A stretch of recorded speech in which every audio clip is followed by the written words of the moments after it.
Assalamu alaikum students. I really hope you all are fine. I am your chemistry instructor Professor Shabazz. Dear students, आज के lecture में हम alkali and alkaline earth metals के general compounds like carbonates, nitrates and sulphates को discuss करेंगे. Dear students, previous lecture में हमने oxides और उससे रिलेटेड हाइड्रोक्साइड्स को डिस्कस किया. उनके पीरियोडिक टेबल में बेसिसिटी के टॉप टू बॉटम क्या ट्रेंड है, लेफ्ट टू राइट क्या ट्रेंड है, उनको डिटेल से डिस्कस किया. सॉल्युबिलिटी से रिलेटेड सारी बातें डिस्कस की थी.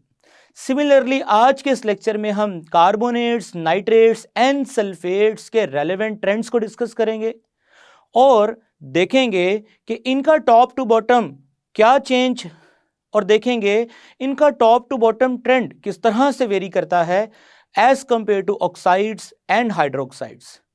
सो let's move toward light board. जी स्टूडेंट्स, आज का लेक्चर स्टार्ट करते हैं. Carbonates, nitrates and sulphates. सबसे पहले तो हमें जानना है कि ये कार्बोनेट्स, नाइट्रेट्स एंड सल्फेट होते क्या हैं. डियर स्टूडेंट्स, एक्चुअली ये ग्रुप ऑफ एटम्स हैं जिनके ऊपर चार्ज है. वैसे तो छोटी क्लास में हमने इसको पॉली एटॉमिक आयन का नाम भी दिया था, लेकिन हम इनको रेडिकल्स भी बोल सकते हैं. अब आपके सामने कार्बोनेट का फॉर्मूला लिखा है CO3-2. अब कोई भी मेटल इसके साथ आ जाएगा तो वो एक्चुअली उस मेटल का कार्बोनेट होगा. फॉर एग्जाम्पल लिथियम कार्बोनेट, इसी तरह से सोडियम कार्बोनेट. स्टूडेंट्स, इसी तरह से अगर इन कार्बोनेट्स की जगह पे नाइट्रेट्स यानी NO3-1 आएगा तो वो नाइट्रेट कहलाएगा. अब याद रखिएगा स्टूडेंट, अगर NO2-1 होगा तो हम 8 की जगह पे 8 मेंशन करेंगे. जी डियर स्टूडेंट्स, इसी तरह से नेक्स्ट रेडिकल जो है यानी ग्रुप ऑफ एटम जिसके ऊपर चार्ज है वो है जी सल्फेट्स. स्टूडेंट्स, इसी तरह से अगर सल्फेट में SO3-2 होगा यानी 4 की बजाय 3 आ जाएगा तो हम इसको सल्फाइड का नाम देंगे. फिलहाल आज के लेक्चर में हम कार्बोनेट्स, नाइट्रेट्स एंड सल्फेट्स को ही पढ़ेंगे. तो फर्स्ट ऑफ ऑल हम कार्बोनेट्स को शुरू करते हैं. जी स्टूडेंट्स, कार्बोनेट्स क्या है इसके बारे में तो ऑलरेडी मैं आपको बता चुका हूं. अब हम उसकी कुछ प्रॉपर्टीज पढ़ेंगे जो ग्रुप 1A के रेलेवेंट हैं और जो ग्रुप 2A के रेलेवेंट हैं. सबसे पहले तो अगर हम फर्स्ट ए ग्रुप के कार्बोनेट्स को जनरली रिप्रेजेंट करना चाहें तो हम लिखेंगे MCO3-2 जो कि मैंने ऊपर मेंशन किया है. अब आपको रूल्स पता हैं कि जो चार्ज कार्बोनेट का होगा वो यहाँ पे आ जाएगा और जो चार्ज मेटल का होगा वो यहाँ पे आ जाएगा. यानी कि M2CO3, 2 जो है वो कार्बोनेट का चार्ज है, 1 जो है वो मेटल का चार्ज है. तो ये अपने छोटी क्लासों में फॉर्मूला लिखने का तरीका सीखा था. तो स्टूडेंट्स, ये वो फॉर्मूला है जो ग्रुप 1A के कार्बोनेट्स के लिए जनरली रिप्रेजेंट किया जा सकता है. अब हम बात करते हैं ग्रुप 2A के कार्बोनेट्स का फॉर्मूला. स्टूडेंट्स, ग्रुप 2A की जो मेटल्स हैं हम उनको जनरली M से रिप्रेजेंट कर देते हैं और कार्बोनेट CO3. अब आप लोग जानते हैं कि ग्रुप 2A की मेटल्स के ऊपर +2 चार्ज आता है जो कि -2 को कैंसिल कर देगा. सो ग्रुप 2A के जो कार्बोनेट्स हैं उनको जनरली MCO3 से ही रिप्रेजेंट करेंगे. अब मिसाल के तौर पे हम एक फॉर्मूला रिप्रेजेंट कर देते हैं. अगर मैं ग्रुप 1A के किसी कार्बोनेट की बात करूं तो आपके सामने लिथियम, M की जगह लिथियम आ गया, 2CO3, इसी तरह से Na2CO3. और अगर इसी तरह से पोटेशियम की बात करेंगे तो K2CO3. जी स्टूडेंट्स, अगर सेकेंड ए ग्रुप की बात की जाए तो इनमें आपके सामने हम लिखेंगे मैग्नीशियम जो कि ग्रुप 2A का मेटल है और उसके साथ लिखेंगे कार्बोनेट. इसी तरह से कैल्शियम कार्बोनेट. जी स्टूडेंट्स, ये तो इनकी रिप्रेजेंटेशन हो गई. अब आगे इनकी कुछ प्रॉपर्टीज को डिस्कस करते हैं. Carbonates are soluble in water, पानी में ये हल होते हैं, एंड स्टेबल टूवर्ड हीट, और हीट की वजह से ये ब्रेक नहीं होते सिवाय लिथियम कार्बोनेट के. स्टूडेंट्स, जो लिथियम कार्बोनेट है अगर मैं उसको हीट करूंगा तो वो ब्रेक होगा लिथियम ऑक्साइड के अंदर और रिलीज करेगा कार्बन डाइऑक्साइड. स्टूडेंट्स, सबसे पहले अब हमें यह देखना है कि वो कौन कौन से फैक्टर हैं जो कार्बोनेट्स को हीट के टूवर्ड स्टेबल करते हैं या अनस्टेबल करते हैं, उसको हम समझेंगे और फिर उसका ट्रेंड समझेंगे। स्टूडेंट्स याद रखिएगा, जो ट्रेंड मैं आपको यहाँ समझाऊंगा वही ट्रेंड आपको नाइट्रेट्स और वही ट्रेंड आपको सल्फेट में भी काम आएगा in terms of thermal decomposition.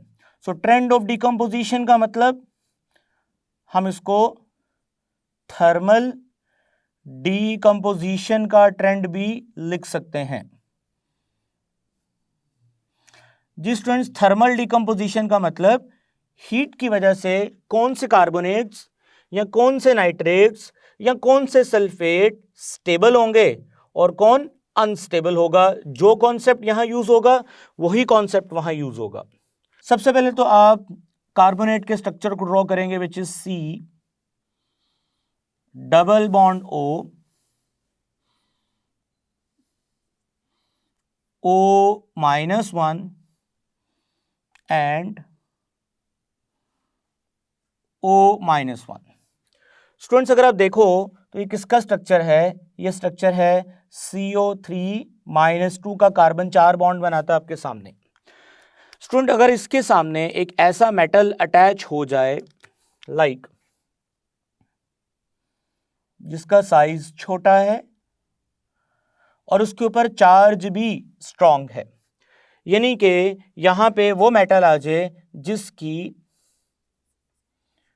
Charge density high है। अब चार्ज डेंसिटी का ताल्लुक आप लोग पढ़ चुके हैं, डायरेक्टली प्रोपोर्शनल होता है चार्ज डेंसिटी, डायरेक्टली प्रोपोर्शनल होता है चार्ज के, और इनवर्सली प्रोपोर्शनल होता है साइज के, यानी जिसका साइज छोटा होगा ना उसकी चार्ज डेंसिटी ज्यादा होगी। अब यहां पे अगर एक ऐसा मेटल आ जाए जो छोटे साइज का है जिसका चार्ज डेंसिटी ज्यादा है, तो ये स्मॉल साइज मेटल क्या करेगा, सामने मौजूद ऑक्सीजन को पोलराइज कर देगा, यानी कि ऑक्सीजन के इलेक्ट्रॉनिक क्लाउड को अपनी तरफ पुल कर लेगा, जिससे क्या होगा कि कार्बोनेट को मजबूरन ब्रेक होना पड़ेगा, और ब्रेक होने के बाद कार्बोनेट में से कार्बन डाइऑक्साइड, यानी ये ऑक्सीजन तो अब इस केटाइन के साथ आ गया, इस केटाइन का कमाल है कि उसने इस ऑक्सीजन को अपनी तरफ पोलराइज कर लिया, अपनी तरफ अट्रैक्ट कर लिया, तो बाकी बचा हुआ जो रेडिकल है वो गैस की फॉर्म में टूट जाएगा। ये ऑक्सीजन तो इसके साथ आ गया, तो इसका मतलब सेम लिथियम कार्बोनेट को अगर आप देखो तो उसने यही किया है कि लिथियम के आयंस ने कार्बोनेट में से ऑक्सीजन को अपने साथ अटैच करवा लिया और बदले में कौन सी गैस को रिलीज करवा दिया, कार्बन डाइऑक्साइड।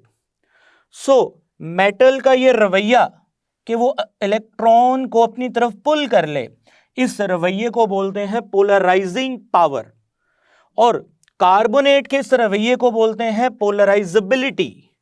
स्टूडेंट्स इसका मतलब ये हुआ कि डिकम्पोजिशन का अगर मैं ट्रेंड लिखूं यहाँ पे, जो कि मैंने यहाँ पे मेंशन भी किया है, उसको मैं थोड़ा सा यहाँ पे अलग से समझा देता हूँ दोबारा। सॉल्युबिलिटी का ट्रेंड मैंने बाद में भी डिस्कस करना है, उसके लिए जगह यहाँ पे कम है तो उसको आगे भी लिख लेंगे। स्टूडेंट्स डिकम्पोजिशन का अगर ट्रेंड डिस्कस करें तो समझ ही आता है कि डिकम्पोजिशन डायरेक्टली प्रोपोर्शनल है। जी स्टूडेंट्स, डिकम्पोजिशन डायरेक्टली प्रोपोर्शनल है पोलराइजिंग पावर। और स्टूडेंट्स पोलराइजिंग पावर जो है ना वो डायरेक्टली प्रोपोर्शनल है पॉजिटिव चार्ज और इनवर्सली प्रोपोर्शनल है साइज। जी स्टूडेंट्स, टॉप टू बॉटम ये बड़ा इंपॉर्टेंट वर्ड है, पॉजिटिव चार्ज एंड साइज, क्योंकि साइज अगर बड़ा हो जाएगा ना, साइज बड़ा हो जाएगा तो चार्ज की डेंसिटी कम हो जाएगी, यानी जो चार्ज कम डेंस होगा वो अपनी तरफ इलेक्ट्रॉन्स को पुल नहीं कर पाएगा, यानी वो पोलराइज नहीं कर पाएगा कार्बोनेट को। तो स्टूडेंट समझ ही आया कि टॉप टू बॉटम अगर ग्रुप 1A या ग्रुप 2A दोनों की बात की जाए, top to bottom size increase कर रहा है। अब साइज के इंक्रीज करने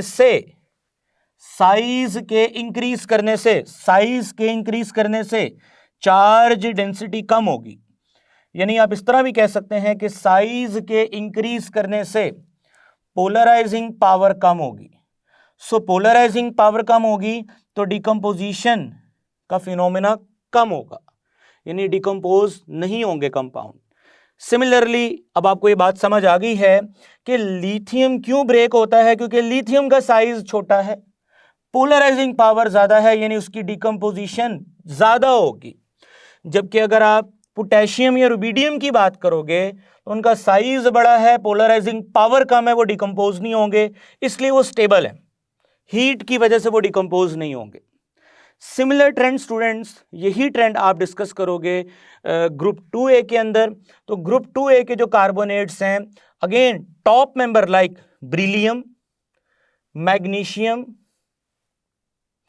ब्रिलियम कार्बोनेट, मैग्नीशियम कार्बोनेट और सम एक्सटेंट कैल्शियम कार्बोनेट, क्योंकि इनके साइज रिड्यूस है और इनके ऊपर +2 चार्ज है, साइज कम है, चार्ज भी ज्यादा है, सो इनकी पोलराइजिंग पावर ज्यादा है, तो ये इजीली डिकम्पोज हो सकते हैं as compared to group first A members.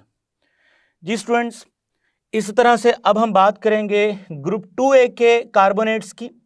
Group 2A के जो कार्बोनेट्स हैं वो स्लाइटली सॉलेबल है इन वाटर।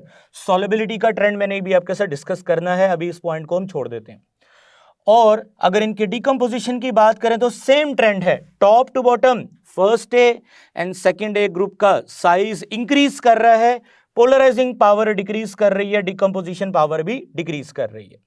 स्टूडेंट्स, ये कॉन्सेप्ट नाइट्रेट्स के लिए भी है, सल्फेट्स के लिए भी है। आप काइंडली ये कॉन्सेप्ट नाइट्रेट्स के लिए भी पहले समझ लें। जी students, metal like lithium small size, metal like magnesium and calcium, ये वो मेटल्स हैं जो हाईली पोलराइजिंग पावर रखती हैं due to their small size. So इनके नाइट्रेट्स को जब हम हीट करेंगे तो स्टूडेंट्स ये नाइट्रेट में से क्या करेंगे, ऑक्सीजन को अपनी तरफ अट्रैक्ट कर लेंगे, सो ये अपने अपने ऑक्साइड में कन्वर्ट हो जाएंगे। जैसे कार्बोनेट में से ऑक्सीजन खींच लिया और पीछे कार्बन डाइऑक्साइड बचा, सो यहां से भी नाइट्रेट में से ऑक्सीजन खींचे जाएंगे, पीछे NO2 गैस बचेगी, सो NO2 गैस रिलीज हो जाएगी और साथ में ऑक्सीजन गैस भी रिलीज होगी। अब ये नाइट्रेट्स हैं हाईली पोलराइजिंग पावर मेटल्स के। अब उन मेटल्स की बात कर लेते हैं जो इतनी ज्यादा पोलराइजिंग पावर नहीं रखती, जैसे कि सोडियम एंड पोटेशियम। थोड़ा साइज बड़ा है इनका और चार्ज भी इनके ऊपर इतना ज्यादा नहीं है, सो इनका डिकम्पोज होने का ट्रेंड हाईली पोलराइजिंग पावर से डिफरेंट होगा।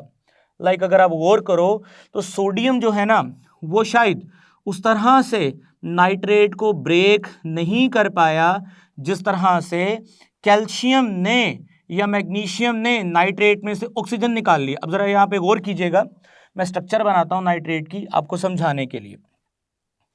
लेट्स से nitrogen double bond O and O-1। जी स्टूडेंट्स, अगर तो ये NO3, ये स्ट्रक्चर फॉर्मूला है NO3-1 का। स्टूडेंट्स, अगर इसके साथ लिथियम मैग्नीशियम या कैल्शियम होता तो वो क्या करता, वो हाईली पोलराइजिंग पावर्स वाली मेटल ऑक्सीजन को अपनी तरफ अट्रैक्ट करवा देती और NO2 गैस निकल जाती, जैसे कि मेटल्स ने किया भी और ऑक्सीजन को अपने साथ मिला के ऑक्साइड्स बनाए। लेकिन चूंकि सोडियम ये काम नहीं कर सकता, तो आपने देखा कि सोडियम या पोटेशियम डिकम्पोज होने पे उनमें से उनके मेटल के ऑक्साइड्स नहीं बने, जैसे लिथियम का ऑक्साइड बना, मैग्नीशियम का ऑक्साइड बना। सो यहाँ पे अगर सोडियम यही काम करता तो सोडियम का भी ऑक्साइड बनता। सो सोडियम ने क्या किया, बहुत कोशिश की कि वो यहां से ऑक्सीजन को पुल कर सके, बट वो ऑक्सीजन को पुल नहीं कर सका क्योंकि उसकी पोलराइजिंग पावर इतनी ज्यादा नहीं है। सो हुआ क्या है कि कंपाउंड इस तरह टूटने की बजाय इस तरह टूटा है, यानी नाइट्रेट नहीं टूटा, वो अभी भी सोडियम के साथ है, बल्कि नाइट्रेट ने अपने अंदर से क्या रिलीज कर दी, ऑक्सीजन गैस रिलीज कर दी। सो स्टूडेंट्स, यहाँ पे केस डिफरेंट है, हाई पोलराइजिंग पावर की वजह से ऑक्साइड्स बनेंगे और यहाँ पे ऑक्साइड्स नहीं बनेंगे, बल्कि नाइट्रोजन इंटैक्ट रहेगा सोडियम के साथ, क्योंकि सोडियम इतना स्ट्रेंथन नहीं है, इतनी ज़्यादा चार्ज डेंसिटी उसकी ज़्यादा हाई नहीं है।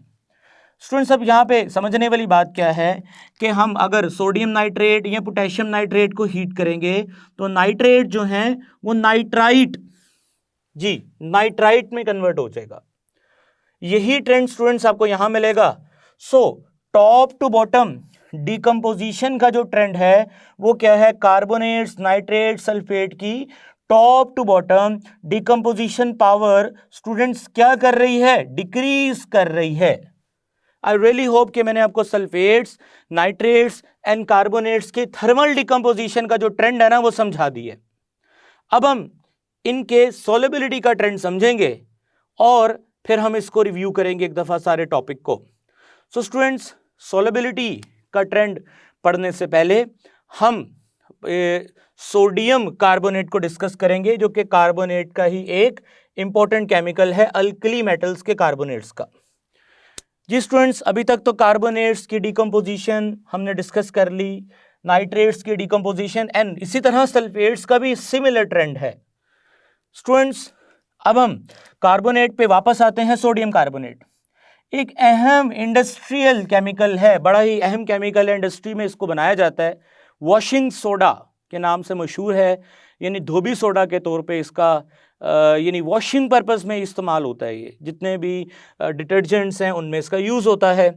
सोडियम कार्बोनेट का अगर आप सोल्यूशन तैयार करें और उस सोल्यूशन को क्रिस्टलाइज करें अगर, तो 35.2 डिग्री से पीछे यानी बिलो, नीचे वाले टेम्परेचर पे क्रिस्टलाइजेशन का प्रोसेस होगा तो आपको मिलने वाला सोडियम कार्बोनेट डेकाहाइड्रेट होगा, यानी उसमें 10 पानी के मॉलिक्यूल भी होंगे क्रिस्टल्स के साथ।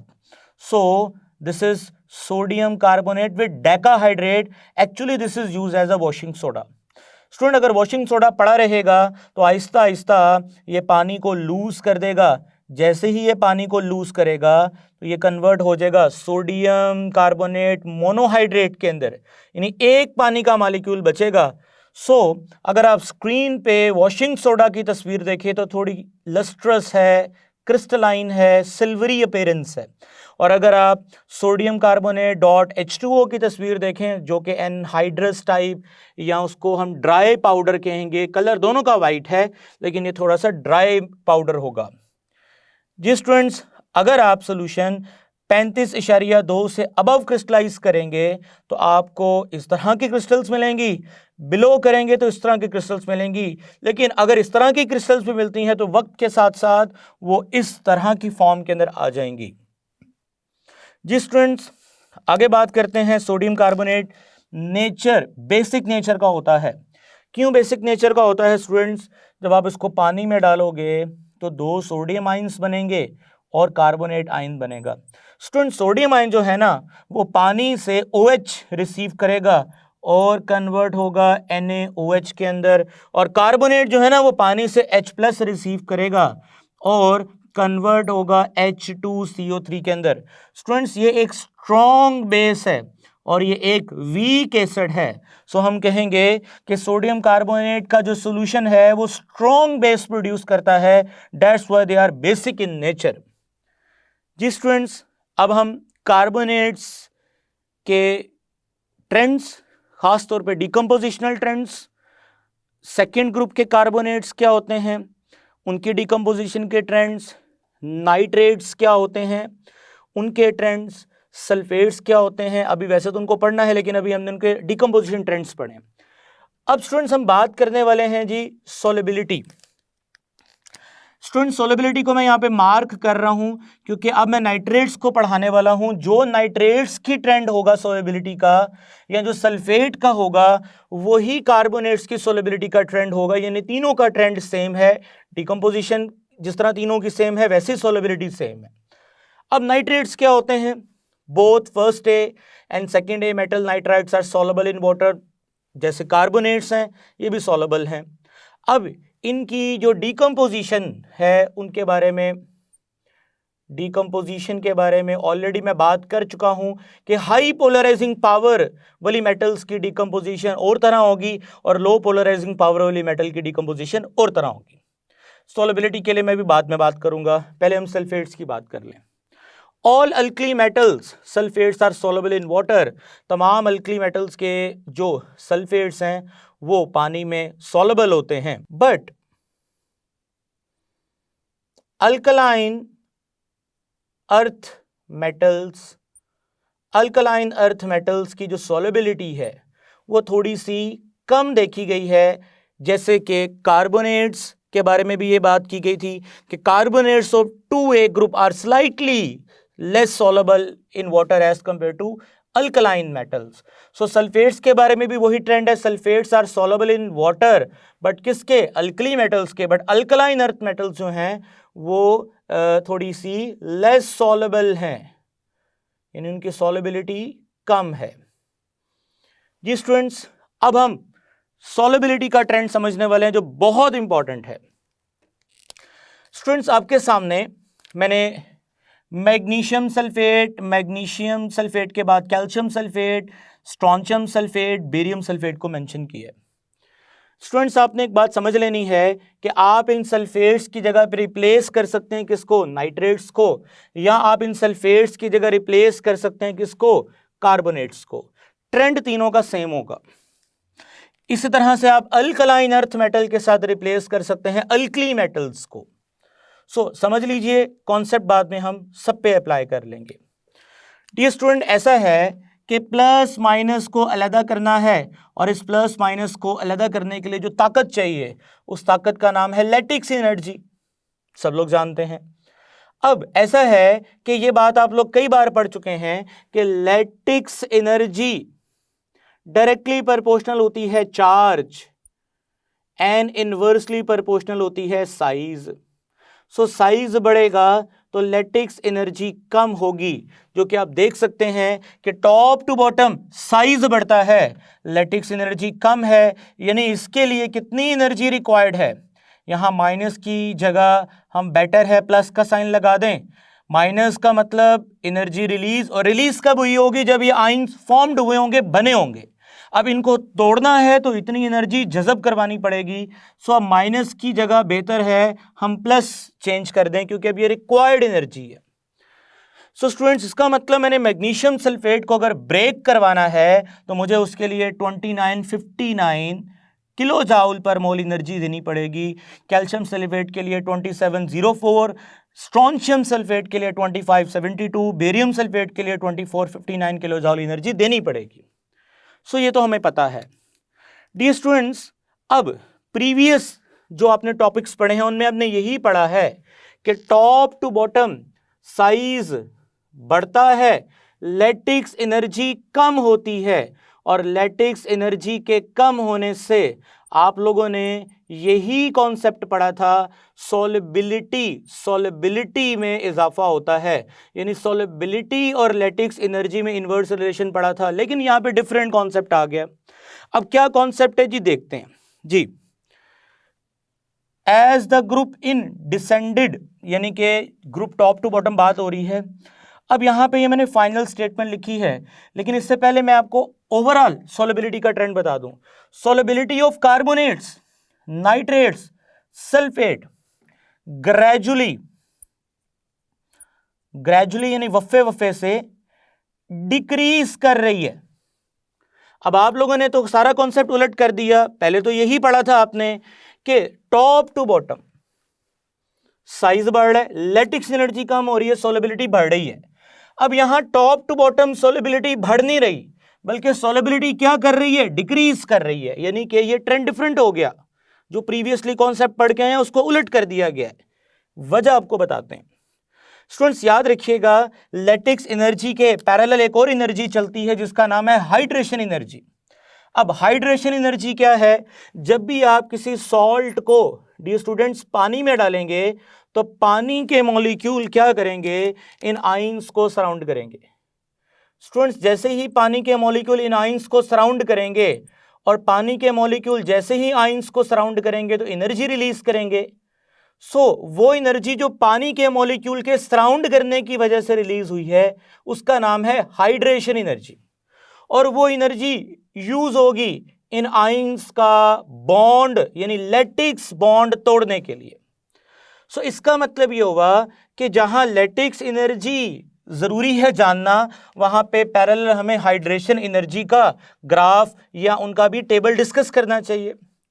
स्टूडेंट्स आप देख सकते हैं, अब पॉजिटिव आयन को जब पानी के मॉलिक्यूल सराउंड करेंगे, मैग्नीशियम, कैल्शियम, स्ट्रोंशियम, बेरियम, तो मैग्नीशियम के केस में कितनी हाइड्रेशन एनर्जी रिलीज होगी? 1890। कैल्शियम के केस में 1562, स्ट्रोंशियम के केस में 1414, बेरियम के केस में 1273। क्योंकि डियर स्टूडेंट्स याद रखिएगा, हाइड्रेशन एनर्जी का भी वही ट्रेंड है कि जिनका साइज छोटा होगा उनके लिए हाइड्रेशन एनर्जी ज़्यादा रिलीज होगी, और जिनका साइज बड़ा होगा उनके लिए हाइड्रेशन एनर्जी कम रिलीज होगी। टॉप टू बॉटम आप देख सकते हैं कि साइज बढ़ रहा है, हाइड्रेशन एनर्जी भी कम हो रही है। जी स्टूडेंट्स, माइनस का साइन यहां पे रिप्रेजेंट कर रहा है कि एनर्जी रिलीज हो रही है। अब इन तमाम कैटाइंस के साथ जो कि चेंज हो रहे हैं, एक कांस्टेंट चीज भी है, जो या तो सल्फेट्स होंगे या नाइट्रेट्स होंगे या स्टूडेंट्स क्या होंगे? Carbonates.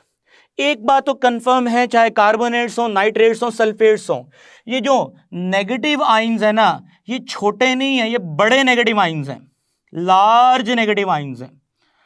Students, large negative ions का मतलब क्या है कि ये लार्ज नेगेटिव आयंस साइज में बड़े हैं।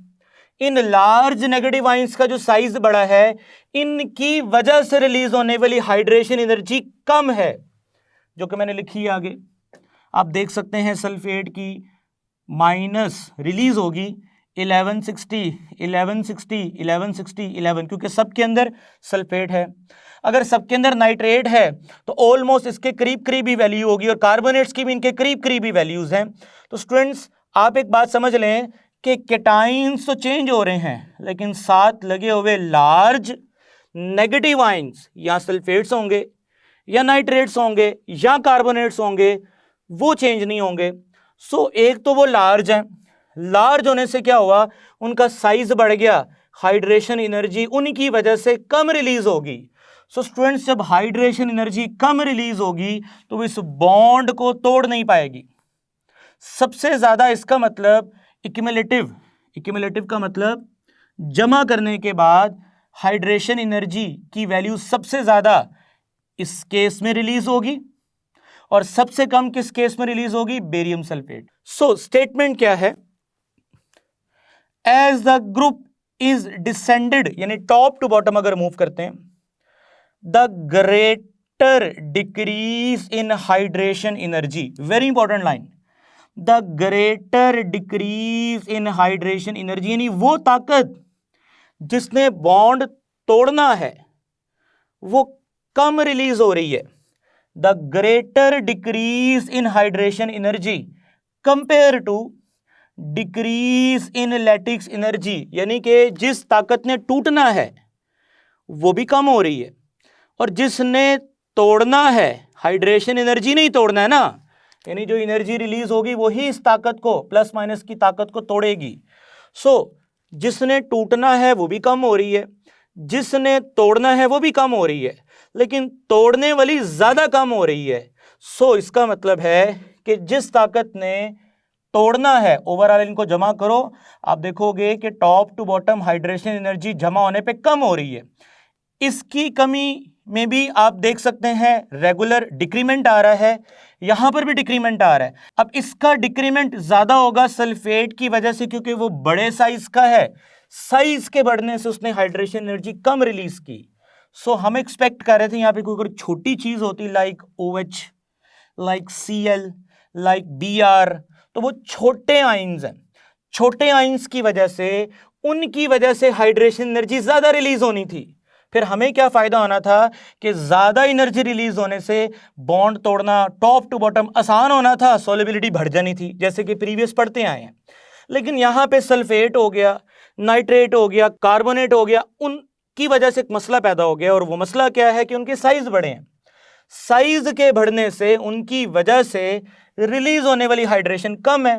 सो अब टोटल वो ताकत जो हमारे फेवर में जानी है, जिसने बॉन्ड तोड़ना है, वो कम हो गई है। So as the group is descended, दोबारा बात कर रहा हूं, the greater decrease in hydration energy compare to decrease in lattice means solubility decrease।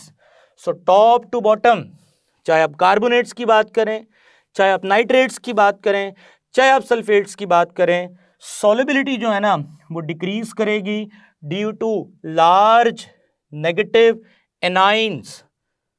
उसकी वजह से मैंने आपको डिटेल से सारी बात बता दी है।